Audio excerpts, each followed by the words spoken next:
各位观众朋友，大家好，这里是大时局，我是燕青。北京93大阅兵进入最后倒数几天，可最关键的一个问题到现在还悬着，总指挥是谁？外界现在传出了几个名字，第一个是刘振立，军委联合参谋长张又侠的心腹，呼声很高。但问题是，他虽然官位不小，却不是按惯例的接棒人。第二个呢是张又侠，军委副主席，军中实际掌权人。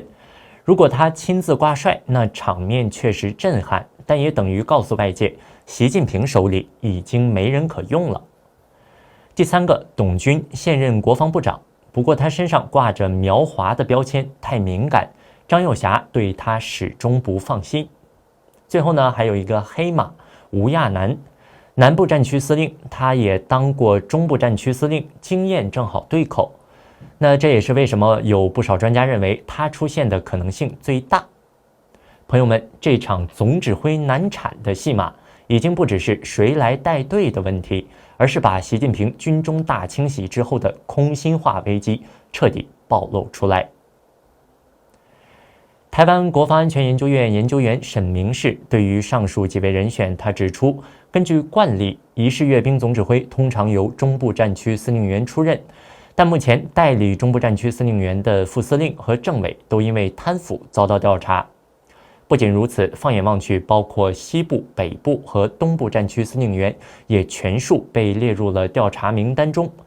因此，现在只剩南部战区司令员吴亚楠出现几率最高。他表示，如果由其他的战区司令员来递补的话，目前西部战区的汪海江因贪腐被调查，北部的黄明也被调查，东部的林向阳也被调查，那只剩下这个南部战区的吴亚楠。吴亚楠也当过中部战区的司令员，所以呢，如果由其他的战区来替补的话，那大概率只剩下吴亚楠。只是习近平上任后，对于军队的清洗似乎也出现后遗症，加剧了军中矛盾。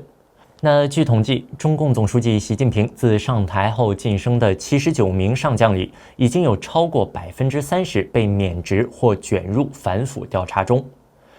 尤其习近平第3任期至今，至少就有21名高阶将领中箭落马。这不仅凸显了他用人出现问题，也反映在他挑选阅兵总指挥人选上。美国智库则评估，短期内火箭军等单位效率下降，或将延迟中共对台湾或者南海的行动。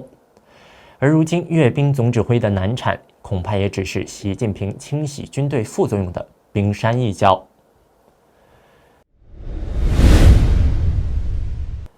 值得注意的是，今年中共不惜下血本整出一台超级阅兵秀，很是尴尬。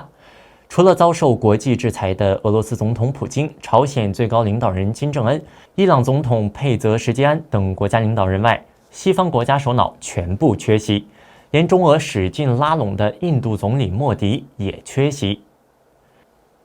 中共外交部部长助理洪磊28号上午在记者会上公布，除了普京、金正恩，还有柬埔寨、越南、老挝、缅甸、印尼、马来西亚、蒙古、巴基斯坦、尼泊尔、马尔代夫、中亚5国、白俄罗斯、阿塞拜疆、亚美尼亚、伊朗、刚果、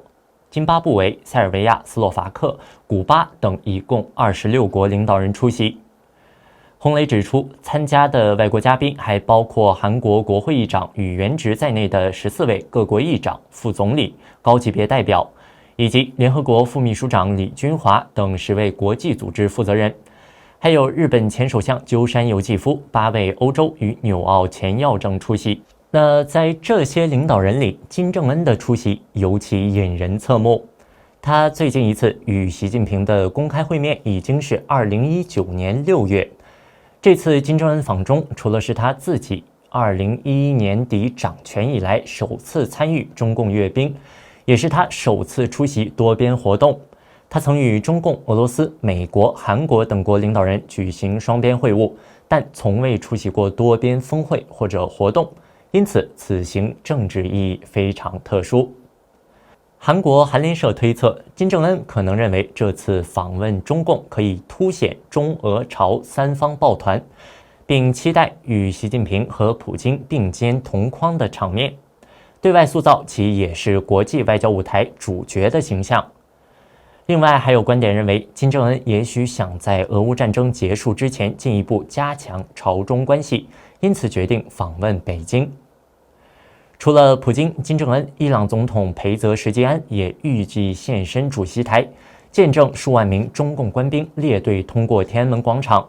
加上缅甸军政府领导人敏昂莱在内，这4个受到制裁的国家领导人被西方舆论称作动荡轴心。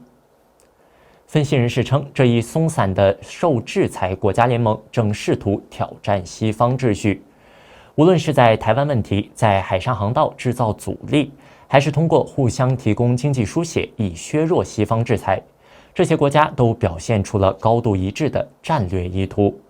由于此次活动几乎没有西方国家首脑出席，新加坡国立大学副教授吴木銮对此评论：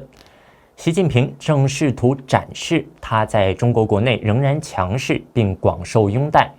当年他还是地方领导人时，就曾把普京视为榜样，如今与其并肩，显示出习近平在反西方阵营中的领导者地位。金正恩的到来更凸显这一点。英国广播公司 BBC 报道指出，习近平与金正恩、俄罗斯总统普京出席在北京市中心举行的阅兵式，除了成为绝佳的合照机会，对习近平而言也是重要的外交胜利。报道提到，在川普仍未能促成俄乌停战，且上周才表达愿意会晤金正恩之际，习近平抢先同框，可借此展现自己在地缘政治博弈上手中有牌。尽管程度有限，仍显示出自己对普京和金正恩都具有影响力。我们大时局频道会及时追踪各种重大新闻。如果您想翻墙观看我们的节目，我推荐一款非常好用的 VPN， 神盾 VPN。我和我们团队的人觉得这是目前真正值得信赖的安全 VPN。为什么这么说呢？很多人可能都在用 VPN， 但是传统 VPN 存在一个问题，它只用一台服务器，资料经过加密传到 VPN 的服务器，然后由同一台服务器发送出去。那么也就是说，它不但知道您的来源 IP， 也知道您连去哪里。那这就意味着，只要那台服务器有风险，您的整条路径就会被看得一清二楚。而神盾 VPN 采用的是独家技术，双节点 P2P 加密结构。资料会经过2台服务器传送，第一台只知道您的来源 IP， 第2台只知道您要去的目的地。2台之间端对端加密，任何单一节点都无法还原整条通讯路径，连神盾自己都没办法追踪您在网络上的行踪。那除了安全，神盾 VPN 的速度和稳定性表现也很出色。神盾 VPN 可以在全球服务器自动切换，随时连接最近最快的节点，而且一个账号可以用在手机、电脑、平板上，可以全家分享。现在购买2年方案享65折优惠，输入我们节目的专属优惠码大时局再打9折，30天内不满意全额退款，无风险适用。请大家赶紧点击节目下方描述栏的购买链接进行购买。而抢先于8月31号到9月1号在天津举行的上合峰会，北京当局将其描绘为该组织自2001年成立以来规模最大的一届峰会。习近平将协同俄罗斯总统普京、印度总理莫迪等22位外国领导人，以及联合国秘书长古特雷斯等10位国际组织负责人出席，期间将举行多场双边和多边会晤。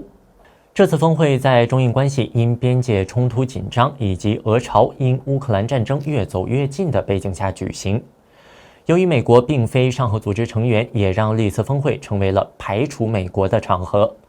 尤其目前在川普的关税战下，基本每个与会国和美国都有矛盾。印度更是因美国突然将关税暴涨到50%而倍感头疼。那这也是印中在经历2020年有争议边境的军事对峙后，双方关系近期出现回暖的迹象。莫迪这次出席上合峰会，更是其7年多来首次访华。前上海复旦发展研究院访问学人沙赫里·达斯博士为澳洲洛伊研究所旗下博客撰文指出，莫迪这次访华之际，德里除了在抵挡川普的关税战，还正设法抗衡西方盟国针对印度向俄罗斯采购石油而施加的压力。美国和巴基斯坦关系加强，也让印度不爽。那在此背景下，即使中印关系只是短暂的重新调整，也能帮助印度对美国做出战略避险。有分析人士指出，中共看重在美国政策反复与地缘政治动荡之际，可以通过这次天津峰会展现全球南方团结的象征意义。印度班加罗尔智库塔克夏拉研究所印太研究计划主席马诺吉·科瓦拉玛尼则认为，上合组织在处理重大安全议题方面的效能仍然非常有限。上海合作组织成立于2001年，由中共、俄罗斯和4个中亚前苏联加盟共和国哈萨克、吉尔吉斯、塔吉克和乌兹别克所组成。那时至今日，该组织发展成了9个成员国，即中共、俄罗斯、巴基斯坦、印度、伊朗、哈萨克、吉尔吉斯、塔吉克和乌兹别克，3个观察员国，即阿富汗、白俄罗斯、蒙古和14个对话伙伴，即阿塞拜疆、亚美尼亚、巴林、埃及、柬埔寨、卡塔尔、科威特、马尔代夫、缅甸、尼泊尔、阿联酋、沙特阿拉伯、土耳其和斯里兰卡。好的，各位观众朋友，这里是大时局，感谢您的陪伴与思考。请订阅、分享并打开小铃铛，一起在动荡中坚守真相，在黑暗中点燃希望。